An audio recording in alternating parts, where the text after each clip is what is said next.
ଆକାଶରେ ଧରିବା ଜହ୍ନ। ଦଳେ ପିଲା ମାଙ୍କଡ଼ ପୋଖରୀରେ ଜହ୍ନକୁ ଦେଖିଲେ। ଆକାଶର ଜହ୍ନକୁ ପାଣି ଭିତରେ ଦେଖି ମାଙ୍କଡ଼ମାନଙ୍କ ଖୁସି କହିଲେ ନ ସରେ। ସେମାନଙ୍କ ଭିତରୁ ଜଣେ କହିଲା, ଆରେ ଦେଖରେ, ପୋଖରୀ ଭିତରେ ଜହ୍ନ, ଚାଲ ତାକୁ ଧରିବା। ଜହ୍ନକୁ କେମିତି ଧରିବେ ସମସ୍ତେ ଉପାୟ ପାଞ୍ଚିଲେ। ସମସ୍ତେ ଉପାୟ ପାଞ୍ଚୁଥିବା ବେଳେ ଜଣେ ଜହ୍ନକୁ ଆଗ ଧରିବା ପାଇଁ ବ୍ୟସ୍ତ ହୋଇ ପଡ଼ିଲା।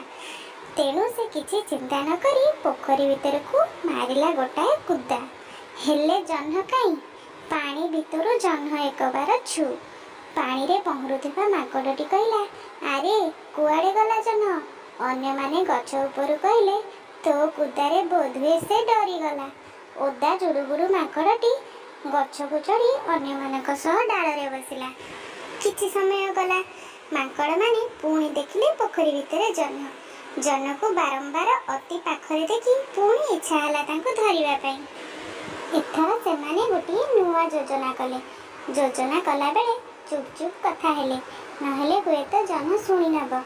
ସେମାନେ ସ୍ଥିର କଲେ ଜଣେ ଅନ୍ୟ ଜଣଙ୍କର ହାତ ଧରାଧରି ହୋଇ ଗଛରୁ ତଳକୁ ଲଟକିବେ ଓ ଜହ୍ନକୁ ଧରି ପକାଇବେ। ଏହିପରି ଯୋଜନା କରି ସେମାନେ ଆରମ୍ଭ କରିଦେଲେ ଜହ୍ନ ଧରିବା କାମ। ଏତେବେଳେ ଯାଏ ବୁଢ଼ା ମାଙ୍କଡ଼ଟିଏ ଗଛରେ ଥାଇ ଏମାନଙ୍କ କଥା ଦେଖୁଥାଏ।